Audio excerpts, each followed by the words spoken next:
उपमुख्यमंत्री एकनाथ शिंदे आज नागपूर, भंडारा, गोंदिया, चंद्रपूर या जिल्ह्याच्या दौऱ्यावर आहेत।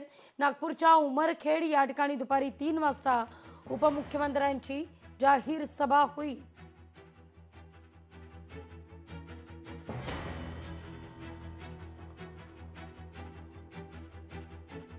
प्रत्येक निवडणुकीमध्ये शिंदे साहेब येत असतात आणि आम्हाला समस्त शिवसैनिकांना एक ऊर्जा देऊन जात असतात आणि अपेक्षा आहे की शिंदे साहेब भंडारा कार्यकर्त्यांना एक ऊर्जा देऊन, एक शक्ती देऊन आणि एक विश्वास देऊन की भंडारा जिल्ह्याचा विकास कसा साधता येईल आणि विकासासाठी जे काही शासनाकडून मदत लागते ती नक्कीच ह्या विधानसभामध्ये ह्या जिल्ह्यामध्ये देण्याचे विश्वास देतील।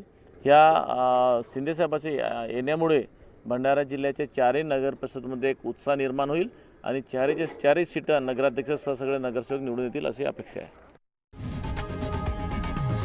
लोकशाही मराठी ऐका, पहा, जागरूक रहा।